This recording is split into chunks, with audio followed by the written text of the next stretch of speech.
Hola siniestros, bienvenidos un día más a mi canal. Hoy vamos a hablar del steampunk, porque bueno, vamos a hablar del steamgod, pero por supuesto tenemos que empezar por el steampunk, porque digamos que los gustos, la ideología y digamos como que la subcultura que se ha abierto a través del steampunk, pues es lo que ha cogido y ha nacido el steamgod. Entonces no se puede explicar una cosa sin la otra. Si nos vamos al steampunk, os recordará bastante al cyberpunk, solo que en el cyberpunk es un poco más como que tecnología futurista, y aquí también es una tecnología futurista, pero retrofuturista, porque si os explicáis, pues es como si hubiera triunfado. Imaginaos que en la época, básicamente es que trata de esto, imaginaos que en la época victoriana, además está muy centrada en Londres, imaginaos que en esta época, pues las máquinas de vapor y toda esta maquinaria de engranajes, pues hubiera avanzado tecnológicamente hasta el día de hoy. Bueno, pues ese concepto y ese, digamos, pasado distópico que al mismo tiempo vendría al presente es lo que nos presenta el steampunk. Y como es un género muy centrado en la literatura, pues es verdad que varias obras son las que han ido dando forma pues a esta visión distópica de este retrofuturismo, ¿vale?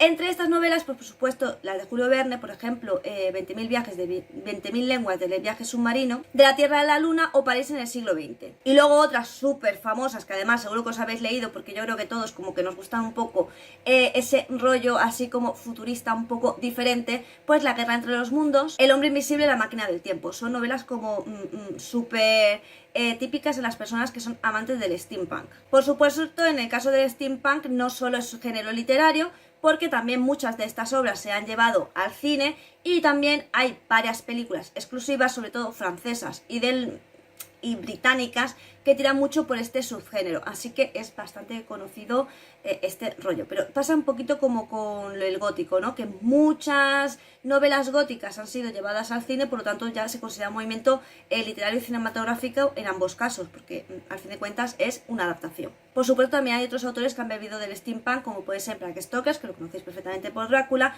Mary Shelley también está ahí, que dio como esa visión antigua, moderna de lo que se podía hacer con la tecnología. Lewis Carroll, muy importante con la trilogía de Alicia en el País de las Maravillas, donde se muestran una serie de características también de nuevo retro como modernas, porque pasan una serie de cosas un poco distópicas, un poco extrañas, pues también bebería del steampunk. Y por supuesto Oscar Wilde. Y Sherlock Holmes también estaría muy fuertemente relacionado con el steampunk por lo mismo. Aunque estas novelas sean mucho anteriores al steampunk, porque el steampunk más o menos surgió en 1980, de nuevo en Londres, pues como os digo, había bebido del cyberpunk, que el cyberpunk sí fue mucho anterior. Pero de todas maneras, que una novela sea más antigua que el movimiento en sí no quiere decir que ese movimiento no coja ciertas ideas pues de la literatura y el cine y demás, aunque en, digamos, orden cronológico sea mucho anterior la literatura al movimiento, ¿vale?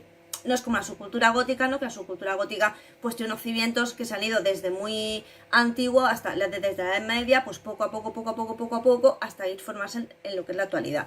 Pero bueno, este movimiento básicamente, primero, bebe de bastantes obras, tanto más antiguas del movimiento como posteriores al movimiento, como durante el movimiento. Y dentro del steampunk, pues obviamente hay como diferentes, digamos, igual que en el gótico hay personas que se sienten más identificadas por una rama o por otra, pues en el steampunk pasa lo mismo. Y es que tienen la revolución tecnológica, que es aquella donde todavía se habla de estas novelas, estos relatos o estos escenarios donde la electricidad todavía no había sido construida, o sea, inventada, por lo tanto no había electricidad, pero sí había carbón y había máquinas de vapor, y entonces se centra muchísimo pues en ese tipo de escenario. De hecho, la revolución industrial suele ser como uno de los temas principales de este tipo, pues ya os digo, de novela gráfica o de novela en sí. El steampunk también puede ser un entorno fantástico, que esto es lo que más sigue la gente, aunque sí es verdad que el que es steampunk le suelen gustar como todos los géneros que hay dentro de ellos. El entorno fantástico. Por ejemplo, ¿qué películas? Pues La Isla del Tesoro, Conan, El Niño del Futuro, Wild Wild West, que fue de una película protagonizada, aunque creo que fue un fracaso en que hay taquilla, no me hagáis mucho caso, pero me parece recordar que la protagonizaba Will Smith y que sí había como este rollo tecnológico de engranajes, vapor, pero como era como eso, ambientado en el antiguo oeste, pero digamos que de ahí, ¿sabéis? Como una combinación. Y El castillo en el cielo, que por cierto es una película súper bonita. Y habiendo explicado pues más o menos el steampunk, en qué se basa, pues obviamente dentro del steampunk hay diferentes tipos de seguidores. Entonces, por ejemplo, está el steamgod, porque los otros a nosotros no nos interesa. Son otros dos géneros que no tienen nada que ver con la subcultura y a fin de cuentas yo hago este vídeo del steampunk para llegar al steamgoth. Pues el steamgoth, como os he dicho, ya bebía el steampunk de novelas como las de Mary Shelley y de Bram Stoker. Entonces, aquellas personas que se sentían, aquellos góticos, como siempre digo, el típico gótico, que es gótico, le gusta la música gótica, el arte gótico, todo lo gótico, que es 100% gótico, pero que aparte tiene un gusto, y este gusto va destinado al steampunk, son góticos que les gustan las series o películas tipo Van Helsing, que si os fijáis tiene un rollo un poco steampunk, pero no es steampunk porque es un poco steamgoth, y también pues eso, que tiene estética pues de Drácula, pero Drácula con un toque más moderno. Por eso Van Helsing, que sería el que es el cazador de demonios y tal, pues tiene este rollo futurista pero a la vez gótico, pues que llama muchísimo la atención a las personas que pertenecen al steamgoth.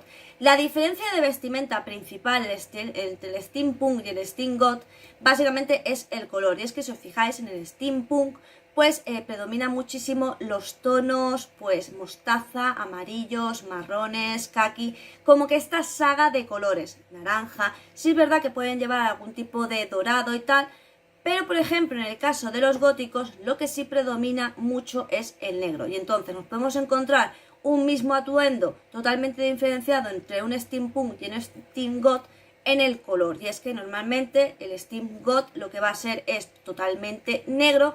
Puede ser que algunas veces lleve detalles en dorado, que sabéis que el dorado de todas maneras no es un color, digamos que se asocia mucho a su cultura gótica porque va más asociado al plateado, pero en el caso del steampunk, pues del steamgoth, pues sí que es verdad que van totalmente de negro, con los detalles en dorado, pero también aquí se mezclan colores como el blanco, el rojo y un morado muy muy profundo, es decir, bastante oscuro. Y además, si habéis leído Lovecraft, muchos de los mundos que describe, muchas de las cosas que describe pues en sus novelas, si os habéis fijado, pues también tienen como un rollo así un poco retrofuturista, y también son góticos pues que tiran muchísimo también para las novelas de Julio Verne. Como os digo, un gótico que sigue un tipo de subestilo no deja de ser un gótico que ha fusionado dos cosas que le gustan y por lo tanto se crea ese subestilo, en este caso amante del steampunk con amante de la subcultura gótica. El steampunk a mí me parece súper bonita la estética, de hecho es una estética que se ve muchísimo. Si queréis una tienda que real mezcla bastante bien el steamgoth, que tiene también ropa steampunk, pues Dracula Clothing es una tienda muy buena. Es cierto que es cara, pero es que son diseños exclusivos que hace esa chica, esa diseñadora, no los vais a ver en otra parte, ni otra página, ni nada. Y es más, de hecho ella tiene las unidades muy limitadas precisamente por eso, porque ella es la que hace la ropa y precisamente ella es una persona que le encanta el steampunk y es gótica, por lo tanto es como ella es una steamgoth, entonces se refleja muy bien en la página que os pondré en la cajita de información por si queréis visitarla y os enamoráis de alguna prenda, pero ya os digo que es caro.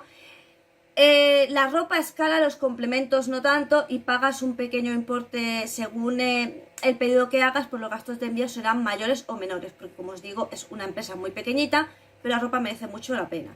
Así que vamos con lo de siempre. ¿Es menos gótico la persona que le gusta el steampunk y es un steamgoth?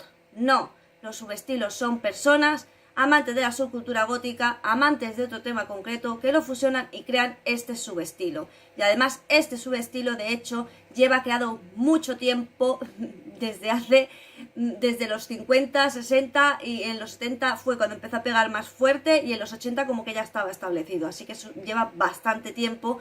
Y además el cyberpunk, pese a que está también relacionado con un tipo de novela de ciencia ficción, pues en cierta manera fue también lo que inspiró un poco a los cibergóticos de la época, que anteriormente eran cyberpunks, pero el término cyberpunk se perdió como en sí, porque digamos que los punk que eran cyberpunk, pues al final básicamente pasaron a ser cibergóticos porque amaban más pues el tipo de música electrónica y dejaron de lado pues lo que era el punk más puro y duro y cogieron otros derroteros. Bueno, espero que te haya gustado el vídeo, que lo hayas disfrutado, como siempre la triada, me gusta, comparte, suscríbete. También me puedes seguir por mis redes sociales. Recuerda que aquí se sube vídeo todos los días, ya sea vídeo o short. Y recuerda que otra forma de ayudarme es haciéndote precisamente miembro del canal y disfrutas de contenido exclusivo a diario a partir de 0,99. Y sin nada más que decir, solo te digo que por favor que me comentes, que los comentarios me dan la vida, yo te dé un corazoncito. Por cierto, ese corazoncito de abajo es por si le quieres dar amor a esta creadora. Y sin nada más que decir, solo me toca decirte adiós.